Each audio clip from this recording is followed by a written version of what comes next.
5월 24일 그러니까 지난 금요일에 한국대학교육협의회 대교협에서 내년도 대학 입학 정원을 의결했습니다.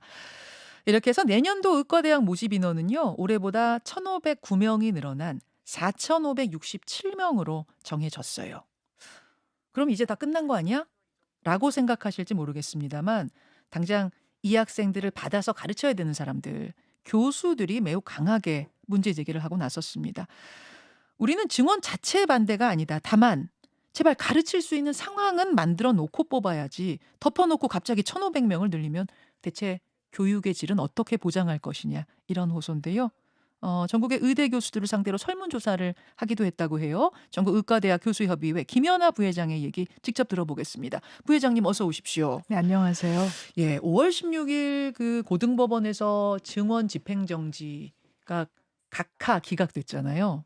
그러고 나서 한 일주일 사이 상황을 정리를 해주시겠어요? 어떻습니까? 네, 우선 행정소송에서 이게 본안이 아니고 어떤 이제 행정처분이 굉장히 불합리할 때 그리고 이걸 일단은 정지를 시켜달라 하는 그 의미의 가처분 소송이었고 저희가 이걸 한 이유는 이거 뭐 위법성을 따질 시간도 없습니다. 지금 너무 급박하기 때문에 학생을 돌아오게 해야 하고 전공의를 돌아오야 하기 때문에 5월 중으로 이걸 빨리 해결하려고 냈던 가처분 소송인데 역시 가처분 소송 자체의 그런 한계성 때문에 예. 이제 기각은 되었고요. 실제로 이 절차가 적법한지는 긴 시간을 걸쳐서 그냥 따져봐야 하는 문제입니다. 그리고 이게 모든 것이 끝난 게 아니고 아직 그 피해자성을 인정받은 학생이 원고로 진행하는 그런 소송은 아직도 진행 중이거든요. 진행 중인 게 있어요? 네, 네, 네. 예, 예. 그렇고 그 사이에 대교협에선 의대 모집 정원 의결했고 의결이면 끝난 겁니까? 뭐가 다른 절차가 또 남나요? 이제 각 학교에서 그 배분된 정원을 확정을 하고 입시 요강을 발표를 하면은 이제 일단락이 되는 거죠. 그런데 이제 이렇게 크게 정원이 변하는 이런 과정에서는 학칙을 개정을 해야 합니다. 예. 학칙을 먼저 개정을 해야 하고 지금 우리나라 대학들이 비민주성이 얼마나 잘 드러나는지 이게 그 교수들이 어떤 의견 수렴 절차 없이 그냥 학칙이 통과된 학교들도 굉장히 많고요. 일부 이제 국립대에서는 이것이 부결이 되는 그런 우린 도저히 지금 이런 상황에서 교육을 할 수가 없다는 이유로 부결이 되고 있는데 예. 교육부에서는 먼저 정원을 발표하고 음. 학칙은 나중에 고쳐라. 이건 초법적인 처사거든요. 지금 그렇게 지금 움직이고 있습니다. 학칙을 나중에 고치고 네, 학칙은 나중에 일단 고치고 모집 일단 요강 빨리 발표해라? 요강 발표해라. 그랬다가 나중에 학칙 통과 안 되면 그럼 모집 요강 뒤집어요? 저는 굉장히 궁금합니다. 어떤 생각으로 그렇게 하시는지. 그리고 의대 교수님들은 대법원에 재항고를 지금 한 상황이고요. 그렇죠. 이제 여러 개 소송이 있는데 이 부산대하고 이제 학생들하고 이렇게 해서 진행한 그 소송이 기각이 됐던 거고 그거를 이제 대법원 한 건데 사실 저희는 그건 명분적인 의미가 더 크다고 생각을 합니다. 크게 기대를 지금 하지는 않지만 저희는 이게 저희가 옳다고 생각하기 때문에 하는 데까지 끝까지 간다는 의미입니다. 지금 일주일 사이의 변화들을 짚어보고 있는데 그 대교협이 어쨌든 모집 정원 의결을 하면서 입시 학원가에서는 의대 전쟁이 벌어졌다. 이건 또 무슨 소리예요? 뭐 입시학원 정도의 전쟁이 아니라 이게 얼마나 혼란상이 극심하냐면 그 지방에 있는 지방 공대 자연대 학생들이 지금 서울로 올라올 생각을 하고 있습니다. 왜냐하면 서울에 있는 공대 자연대 학생들이 반수를 생각하는 사람들이 있어요. 그러니까 거기 자리가 비면 이 정도로 지금 혼란상이 굉장히 극심하게 진행되고 있죠. 서울에 있는 대학의 공대 자연대 학생들이 의대로 반수를 반수를 해서 하고 예, 그럼 또 그런 지역에 있는 공대 자연대 학생들은 서울로 올라올 생각을 연쇄적으로 이동이 지금 벌어지고 그런 있다는 얘기예요? 얘기까지도 듣고 있습니다. 그러면 대학 의대뿐만 아니라 교육 현장 전체적으로 지금 굉장히 혼란한 생태계가 지금 완전히 흔들리는데 저는 참 슬픈 게 이 안에서 오랫동안 일을 해왔고 이 미래를 볼 수 있는 저 같은 입장의 사람들은 대단히 좀 죄송한 말인데 썩은 동아줄이라고 생각을 하는 면이 있거든요. 왜 그러냐면 지금 사회적으로 모든 직업들이 다 안정성이 다 없어졌거든요. 근데 의사만이 유일하게 그게 남아있다고 믿기 때문에 이런 일이 벌어지는 건데 거기에 대해서는 저도 할 말은 많지만 참 너무 안타깝다는 생각이 들고 있습니다. 이 교육 전체 생태계가 이렇게 흔들리는 지경까지 됐으니까. 게다가 지역 인재 전형이란 게 있잖아요. 그러니까 최소 그 지역에서 그 지방에서 6년 이상 거주한 학생들을 뽑는 지역 인재 전형. 요걸로 의대생을 1910명을 내년도에 뽑겠다고 발표가 되면서 지금 지방 유학 문의하는 초등학생 학부모들 전화가 그렇게 늘고 있다고. 그렇죠. 이게 뭐 다 같은 틀에서 이해를 하는 건데 의대가 얼마나 그 지금 마지막 남아 있는 바람직한 직업으로 보였으면은 이런 일까지 하시는지 그렇게 이해해야죠. 자, 이런 인제 혼란의 상황이 일주일 동안 펼쳐졌는데 제일 중요한 건 이 학생들을 받아서 질 좋은 교육이 가능할 것인가? 좀 무리해서라도 해 보면 해볼 수 있는 것인지 진짜로 안 되는 것인지 이 부분이 저는 가장 핵심이라고 보거든요. 의대 교수들 상대로 설문조사를 하셨다고요? 예. 이제 95%의 현역 교수님들 지금 교육의 일선에선 선생님들하고 똑같죠. "지금 할 수가 없다." 이렇게 답을 하셨고요. 사실 의과대학 교수들은 처음에 이걸 의사 증원이라고 읽지를 않고 교육농단이라는 키워드를 읽었습니다. 이럴 수는 교육농단? 교육농단. 이럴 수는 없다. 그렇게 생각했기 때문에 지금 가장 여기에 그 저항을 많이 하고 있는 것이 교수들인 이유입니다.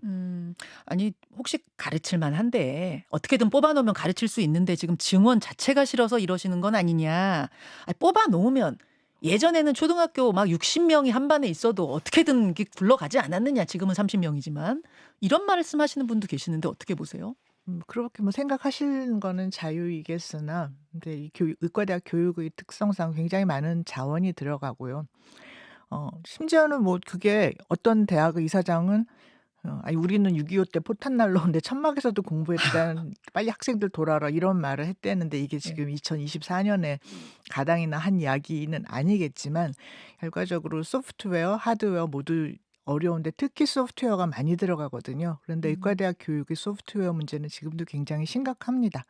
이제 대표적으로 의과대학 그 과목의 그 아주 대표적인 해부학이죠. 해부학 해부학. 그 과정에 사람 해부를 해본 적이 없는 분들 그러니까 의과대학이 아닌 타과 졸업생들이 이제 지금 해부학 교수의 대다수를 점하고 있는 게 그런 현실이고 왜요? 의과대학 졸업생들이 해부학 교수가 없기 때문입니다. 지원을 안 하기 때문이고 그 현상이 한두 해가 아니라 수십 년에 걸쳐서 이루어진 일입니다. 모든 기초 교수들이 다 그렇고 예. 임상이라고 뭐 이게 만만치는 않습니다. 이제 지금 지방대에서 이제 대폭 증원이 일어났는데 네. 이 대학들이 인구 규모가 작은 지역이에요. 네네. 그런데 이제 지금 있는 대학병원을 굉장히 대폭 증설해야 하거든요. 학생들을 이렇게 많이 가르치려면은 임상 실습이 필요하니까 그 병원이 운영이 되질 않을 거라는 거죠. 왜냐하면 우리나라는 조금만 중병이 생기면 다 서울로 가십니다. 지방 국립대학 병원에 환자분들이 중병 조금만 자기가 중병이라 생각하면 다 가기 때문에 그렇게 크게 병원을 지어 놓으면 학생들을 가르칠 환자 자체가 없어질 그런 위험도 있는 거죠. 그건 굉장히 실질적인 그런 문제입니다. 이 말고도 굉장히 많은 문제가 있지만 이렇게 두 가지만 말씀드릴게요. 네. 그럼 이 상태로 내년도에 정원이 늘어나면 시뮬레이션 좀 돌려보면 그럼 어떤 상황들이 좀 그림이 그려지세요? 당장 내년은 지금 학생들이 유급이 되면 곱하기 2이기 때문에 이거는 어. 이거 논의하지 않 이 얘기는 저도 지금 상상도 못 하겠고 4,500명이 아니라 그러면은 7,500명이 되는 거네요? 한 학년이? 지금 학생들 모두 유급하면 곱하기 2가 한꺼번에 아무 준비도 없이 떨어지는 거죠. 이거는 제가 상상도 못 하고 지금 가 보지 않은 길이라서 이 말씀 못 드리겠고 뒤에 3년 후에 잘 될 것인가에 대해서도 이제 말씀을 드리겠지만 교육 인프라 이렇게 없기 때문에 상당수의 그 실습 과정들이 무슨 버추얼 실습 이런 식으로 다 그러니까 카데바도 이제 시체 해부도 실제로 하지 않고 이렇게 벌추얼이요? 버추얼로 VR이요? VR 같은 걸로 하고 가상현실? 안경 쓰고? 그럴 수도 있을 설마요? 것 같고요. 아니 뭐 말로야 뭘 못합니까. 그리고 이게 더 좋은 방법이라고 주장하면 또 그게 좋은 방법이 되는 거예요. 근데 저는 지금도 의과대학 교육 현실에 문제가 많다고 생각을 하고 있는데 지금도. 근데 지금 이렇게 되면 안 되고 저희가 이제 의학교육평가원이라는 기관이 있어서 이제 엄격하게 이 교육 시설을 평가를 네. 주기적으로 하는데 이분들이 그 교육 기준에 의하면 이렇게 저희가 이제 시뮬레이션 해봤을 때 아마 몇 년 후에 다시 평가를 하게 되면 통과를 못할 거다. 이거 통과를 통과 못하면 못할 학교가 어느 정도 된다고 보세요? 40대 거의 중에? 대부분. 대부분이 그 예, 기준 못 거의 맞출 대부분 거다. 못 맞출 거라고 저희는 예상을 하는데 이제 정부는 그걸 맞출 수 있게 투자를 해주겠다 이제 이렇게 나오고 있는 거죠. 자, 정부의 얘기를 그럼 제가 네, 네, 전해보겠습니다. 2025년, 그러니까 2025년에 입학한 학생들이 본과로 올라오려면 한 2년 반의 시간이 지금부터 남아있지 않느냐. 그 시간 동안 교수 증원, 실습실 확충, 실습 기자재 확보, 이런 걸 적극적으로 하겠다. 말로야 뭘 못합니까? 정치인들이 참 거짓말을 잘해요. 근데 이제 어떤 정치인들이 거짓말 하는지를 보려면 재정을 잘 보시면은 이게 참인지 거짓인지 이제 바로 알거든요. 인프라, 교수 인력을 충원하기 어렵다는 거는 벌써 말씀드렸으니까 차치하고, 음. 지난 3월 20일에 각 네. 대학에 너희들이 이만큼 증원을 하면 필요한 그 자원이 얼마인지를 적어서 내라 하는 공문이 옵니다. 예. 그 날짜가 2023년 3월 20일이 아니라 음. 2024년 3월 20날 옵니다. 그리고 더 기가 막힌 거는 그 며칠 있다 국무회의를 하는데 이제 이런 보건의료 관련해서 재정을 아낌없이 이제 투자를 하겠다. 이제 이런 말이 나오는데 네네. 그 실질적인 계획안은 5월에 보건복지부에서 예산 편성위를 만들어서 하겠고 그다음에 그렇게 편성이 되면 8월 말에 국회에서 통과를 시켜서 예산을 만들겠다. 이렇게 말이 나옵니다. 근데 이건 이제 뭘 얘기하냐면 이런 2024년 2월 6일에 2,000명 증원도 지금 황당한 일인데 2,000명을 가르치기 위해서 돈이 얼마나 필요한지 재원이 얼마나 필요한지 전혀 계산이 없었다는 얘기고요. 이제 계산해보겠다는 게 되는 그렇죠. 거예요? 이제 계산해보겠다는 얘기고 저희 생각으로는 지금 이대로 가면은 학교당 못해도 100억 단위 이상 병원 짓고 뭐 이런 일들이 있어야 하니까 그렇게 돼야 하는데 저는 지금 현 정부의 살림 실력을 그리 높게 평가하지는 않습니다. 작년에 57조인가요? 재정 적자 있었다고 하는데 실질적 적자는 100조가 넘는다는 얘기도 있었고요. 그래서 참 기가 막혀서 이렇게 빈 땅을 놓고 여기다가 크게 아파트를 우리가 세울 테니까 이제 분양 먼저 하겠다. 이거하고 다를 게 뭐가 있나. 선분양 사기? 너무 이제 과격한 말이 되겠지만 그런 연상이 되더라고요. 이 정부의 그 재정 계획안 이런 것들을 보면. 저는 총선도 졌기 때문에 이 재정안이 통과를 할지도 잘 모르겠고요, 우선. 예. 선분양 사기 쇼 같은 느낌을 저희는 알 갖고 사람들은 있다. 다 알지만 이게 모르시는 분들이 대부분이라 이렇게 과격하게 제가 표현을 하게 되는 것 같습니다. 그럼 이제 이 질문이 가능하죠. 그럼 의대 교수님들이 생각하는 대안은 뭐냐? 예를 들어 지금 필수 의료, 처음으로 다시 돌아가 보면 필수 의료의 문제, 지방 의료의 문제 여기서부터 시작이 된 거잖아요. 네. 근데 어떻게 하다 보니까 의대 증원 2,000명으로 이야기가 확 가버린 건데 그러니까 애초에 그 문제를 위한 그럼 대안은 뭐라고 생각하십니까? 굉장히 오래전부터 이제 저희는 그 의사들이 수가 얘기 좀 하기 싫어요. 저희도 수가 알고 싶지도 않고 그다음에 또 예, 그 수입을 올려서 월급을 받는 이 개념도 너무 싫어요. 그래서 교수가 된 사람들이거든요. 그런데 지금은 우리나라는 다 대학병원조차도 진료 수입을 강조하는 이런 상황이 됐지 않습니까? 이제 공공복리라는 얘기가 있는데 우리나라의 의료는 공공복리와는 굉장히 동떨어진 시스템에서 움직이고 있어요. 공공의료원이라는 게 10% 미만인 건 다 아시잖아요. 네. 그 말은 뭐냐면 90% 이상이 사적인 주체가 운영하는 거거든요. 그렇죠. 그러면 우리나라처럼 자본 축적에 대한 이 가중치가 높은 사회에서는 당연히 비즈니스에 올인을 하게 되어 있습니다. 병원이. 근데 이게 일반 국민들이 의료라는 이런 공공성을 가지는 이런 영역에서 이런 일이 일어나는 걸 굉장히 싫어하거든요.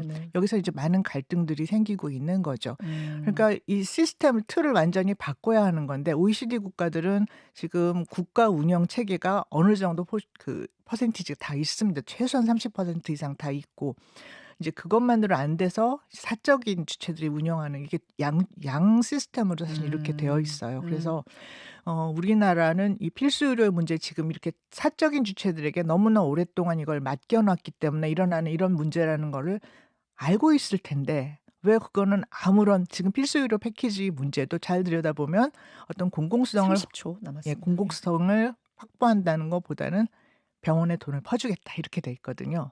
그렇기 때문에 이 와중에 의사만 늘린다 하는 것이 이렇게 큰 비난을 받는 것입니다. 구조 개혁 자체가 필요한데 네. 수만 더 늘리면 이 왜곡된 시스템 안에서 오히려 더 부작용이 날 거다. 더 부작용이 날 거라고 저희는 보고 있고요. 네. 알겠습니다. 이제 큰 이야기까지 좀 해 봤는데 당장은 일단 학생들 두 배로 뽑아 가지고 어떻게 할 것이냐, 어떻게 가르칠 것이냐 교수님들 고민은 그 지점인 것 같고요. 네. 일주일 휴진하겠다라고 했던 거를 지금 다시 철회를 하기로 하셨더라고요. 네. 요 이야기는 이제 본방송 끝나고 조금만 더 제가 좀 질문을 드리겠습니다. 예. 여기까지 일단 본방송에서 인사드리죠. 전의교협 김현아 부회장 고맙습니다. 감사합니다. 자, 라디오 청취자들과 인사 나누고 제가 향후 계획 요쪽을 못 들어 가지고요. 조금만 더 전국 의대 교수 협의회 김연아 부회장을 잡았습니다. 감사합니다. 귀한 시간. 안녕하세요. 예. 일단 일주일 집단 휴진을 교수님들이 그러니까 종합병원에서 하시겠다고 했다가 이 계획은 철회를 하셨더라고요. 네. 그냥 안 하겠다. 네. 이거는 왜 이렇게 바꾸신 걸까요? 정부에서 뭐 아무런 그 대응이 없고 꿈쩍을 하지 않기 때문에 인제 실효성이 없다고 생각을 했고요. 이제는 정말 나갈 분들은 그냥 알아서 나가는 수밖에는 없다. 이런 상황이 된 거죠. 나갈 분들은 나간다는 이야기가 어딜 나가요? 사표? 네. 사직이 아니라 사표. 사표를 내겠다는 교수님들도 지금 계세요. 늘어나고 있어요. 크게 알려지지는 않았지만 각각 병원에 한 분, 두 분씩 지금 나가시는 분들이 있습니다. 근데 이제 이게 심각한 이유가 대학병원이라는 게 인력이 그렇게 넉넉하지가 않거든요. 예. 한 분이 나가면 당장 다른 사람을 못 뽑으면은 이제 도미노 현상처럼 이렇게 무너질 위험이 있고 사실 이 사태를 겪으면서 자신의 지금 위치에 대해서 굉장히 회의하는 분들도 좀 많고 그래서 지금 굉장히 좀 어려운 상황이죠. 그 전공의들도 지금 돌아오지 않고 있는 상황. 그래서 더 피로도가 교수님들 피로도가 이만저만이 아닌 상태실 거예요. 전공의들도 돌아오지 않고 의대생들도 지금 휴학을 철회하지 않고 있는 이 상황 속에서는 교수님들이 뭔가 좀 조율해 보려 중재해 보려고 되게 애쓰셨다고 들었거든요. 그것도 잘 안 됐습니까? 우선 이제 전공의들이 원점 재논의를 계속 주장을 했는데 이 네. 친구들 참 순진해요. 이 친구들이 말하는 원점 재논의는 증원을 0명으로 하겠다는 얘기가 아닙니다. 제가 2020년에도 불행하게도 이 사태에서 그 중재 역할을 했었는데 대화를 해 보면은 그때 당시에 공공의대 하나 만들어서 뭐 40명 이렇게 늘리겠다 그렇게만 했으면 우리는 이렇게까지 안 한다 그런 얘기를 했었거든요. 그러니까 이 친구들이 원점 재논의는 지금까지 엉망으로 진행했던 모든 의료 정책에 대해서 다시 제대로 논의를 하자 이런 의미인데 이걸 어떻게 이제 증언을 0으로 하겠다 하면서 집단 이기주의라는 이제 이런 몰매를 맞고 있는 거죠. 근데 이제 그 말 자체가 정치인들에게 굉장히 받아들일 수 없기 때문에 그런 말은 하지 말고 타협을 해 보자고 했는데 뭐 지금의 젊은 세대가 기성세대에 가지는 그 총체적인 불신 이런 게 다 지금 학생들한테도 네. 투영이 돼 있다 합니다. 저희들이 말도 이렇게 잘 듣는 것 같지는 않고요. 그러면 이제 결자 해지인데 이 힘을 가지신 분이 처음에 2,000명을 던져 놨으니까 여기서 좀 타협을 해 주셨으면 좋겠는데 상대방도 전혀 움직이지를 않으니 이걸 뭐 타협을 할 수가 없죠. 예. 정부도 2,000명을 던진 후에 꿈쩍 않고 꿈쩍도 안 했고 제가 2020년 그때하고 굉장히 좀 다른 점이 그때는 각계 정부 쪽에서 학생들 유급 날짜 그리고 이제 전공의들이 수련을 못 했을 때 이런 인력 흐름 이런 걸 다 계산해 가면서 날짜 조율을 하고 그랬거든요. 네. 이번 이 사태는 전혀 그런 교수들하고도 만나지도 않습니다. 그러니까 그래요. 네. 그래서 이게 정말 심각하게 저희가 받아들이는 거고 정말 이 학생 전공의들을 1 년을 그냥 버리고 가는 건가 이런 굉장히 위기감이 있어요. 그래서 교수님들이 가장 지금 이쪽 저쪽 중재해 보려고 노력한 그룹으로 제가 알고 있는데 교수님들과도 정부 쪽이 대화가 끊겼어요? 대화를 안 하는 걸요. 예. 저는 이제 음. 2020년의 경험을 하면 그때는 굉장히 네. 여러분들을 물밑에서 만났습니다. 그런 게 전혀 없습니다 지금은. 그래요? 네. 사실 대통령이 주말에 김치찌개 끓여서 기자들하고는 직접 소통을 하면서 "이런 소통을 좀 늘리겠다." 이런 이야기도 하셨는데 의대 교수님들하고도 좀 직접 소통하는 뭐 이런 게 좀 있었으면 어떨까? 김치찌개든 된장찌개든. 저는 그런 생각도 좀 드네요. 그러신가요? 저는 이 말밖에 못 드리겠고 전혀 그런 접촉이 없었고 이제 교수들 중에는 정말 이렇게 가서 어떻게 읍소라도 해야 하는 게 아닌가 했지만은 그러면 학생들이 더 안 돌아올 것 같기도 하더라고요 지금. 네. 교수들이 그렇게 네. 네. 읍소라도 할 경우에 상황이 더 악화될 것 같아요. 그럴 수도 있을 것 같아요. 너무 지금 양쪽에서 이제 감정적인 골이 너무나 깊어졌기 때문에 예. 그러니까 국민들 관심은 그거잖아요. 국민들 걱정은 그건 거예요. 다른 건 없고 교수님들이 이렇게 갑자기 2배 늘어난 교실에서 가르치기가 진짜 솔직히 너무 어렵습니다라고 한다면 이게 사실이라면 결국 그 양산되는 거기서 나온 의사들이 우리를 수술하고 여기도 뭐 뇌도 열어 수술하고 가슴대로 수술할 텐데 그럼 이게 이 질이 떨어져 버리면 어떡하나. 솔직히 그 걱정이 거거든요. 국민들 걱정은. 지금대로 가면 굉장히 교육의 질이 떨어질 거는 명약관화한 일인데 저는 좀 냉소적으로 봤을 때 지금까지 의사들이 너무 이 가방끈이 길었던 게 아닌가 하는 이제 굉장히 냉소적인 시각으로 이렇게 보고 있는 면도 있어요. 왜냐하면 지금 아무 밑도 끝도 없이 2,000명 던져 놨는데 70% 80% 국민이 여기 찬성하신다면 음. 그러면은 뭐 그냥 제대로 교육 못 받은 의사가 의료 현장에 들어가도 되는 거라고 국민들이 원하시는 건가? 뭐 이렇게 굉장히 냉소적인 아하. 네. 의사 그 그룹 안에서는 '아 우리 전문의 뭐가 필요이니? 전문의 따지 말고 그냥 일반의로 해도 할 수 있는 일이 얼마나 많은데.' 이런 냉소적인 생각들도 굉장히 많습니다. 교육이 좀 부족해도 확 수가 느는 거에 다들 동의하신다면 그럼 교육이 부족한 할 수 질이 없죠 수준이 그거는. 좀 지금보다 네. 떨어지는 의사인 것도 오케이 하신 거냐라는 네. 한 걸로 우린 그럼 받아들이겠다라는 냉소적인 표현도 그렇게 나오고. 보자는 의견들도 많이 있습니다. 아니 수준도 안 떨어지고 수도 늘고 뭐 이렇게 될 수는 없는 거예요. 그러면은 저희가 이제 이 그 행정소송 얘기로 다시 돌아가면은 이 조치의 위법성을 따지는 게 행정소송인데 가처분은 그런 걸 따지지는 네. 않습니다. 네. 위법성을 따지는 건 문제가 있는데 우리 이게 태생적으로 위법해요. 왜냐하면 2000년도에 우리나라는 보건의료 기본법을 만들고 5년 단계로 장기 계획을 세우자고 이렇게 법에 적시가 돼 있습니다. 지난 24년 동안 한 번도 이런 보건의료 계획이 세워진 적이 없어요. 그러니까 이런 모든 큰 틀 안에서 의사 증원도 논의를 하고 이게 24년 동안 한 번도 된 적이 없는 거거든요.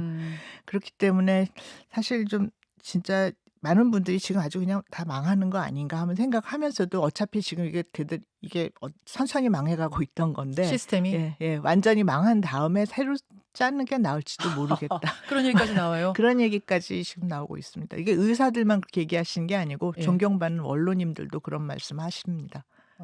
예. 알겠습니다. 자 그럼 이제 어쨌든 대교협 그러니까 대학교육협의회에서는 의결을 한 상태고 대학들은 학칙 변경을 한 곳도 있고 아직 안 한 곳도 있고 그러니까 앞으로는 어떻게 의대 교수님들은 대응하실 생각이세요? 저희는 그 무계획이 계획이라는 말을 요즘처럼 뼈저리게 느끼는 시기가 없고요. 어떤 계획을 세워도 그게 되지를 않으니까 그냥 이대로 받아들이고 할 수 있는 데까지 버티면서 그러나 이 교육 과정 이 증원 과정에서 일어났던 모든 교육적인 그런 조치들에 대해서는 오랜 시간이 걸리더라도 저희가 차근차근 다 따져볼 예정입니다. 다 따져보고 그다음에 지금 따져보지만 이미 입시 요강 발표되고 나면은 계속 굴러가는 거잖아요 그건. 그거는 저희 힘으로 할 수가 없는 일이기 때문에요. 예. 방법이 없다. 예. 힘으로 지금으로서는 할 수 없는 일을 방법이 어떻게 당장 하겠다는 건 아닌데 장기적으로 이걸 봐야 한다고 생각을 합니다. 엄청난 혼란이 있을 것이고 저희도 두려워요 사실은 어떤 일이 있을지. 보통은 제가 이제 이런 인터뷰를 하면 마지막에 "어떻게 하실 계획입니까?" 하면은 "그럼 우리 투쟁하겠습니다." 뭐 이렇게 한다든지 아니면 뭔가 뭐 "선언문을 만들어 발표하겠습니다." 뭐 이런 게 있기 마련인데 지금 제 느낌은 약간 더 이상 해볼 수 있는 게 없습니다. 좀 의사가 포기한 투쟁하는 느낌. 사람이 되면 안 되죠. 음. 의사가 투쟁하는 사람이 된 것 자체가 사회에 커다란 문제가 있다는 거를 의미하는 거죠. 예. 조금 자포자기한 느낌도 좀 들어서 제가 말씀드렸어요. 지금 현 사태에 대해서는 이제는 이제 뭐 할 수 있는 걸 다 한 것 같고 이제 다음에 올 일들을 준비를 해야죠. 알겠습니다. 알겠습니다. 여기까지 대교협의 발표, 입학 모집 정원 의결이 있고 나서의 이 지금 의대 교수님들의 입장, 특히 큰 설문조사도 하셨다고 해서 어떤 이야기들을 좀 하고 계시는가 직접 좀 들어봤습니다. 전국 의대교수협의회 김연아 부회장, 오늘 귀한 시간 고맙습니다. 감사합니다. 예. 김현정의 뉴스쇼는 시청자 여러분의 참여를 기다립니다. 구독과 좋아요, 댓글 잊지 않으셨죠? 알림 설정을 해두시면 평일 아침 7시 10분 실시간 라이브도 참여하실 수 있습니다.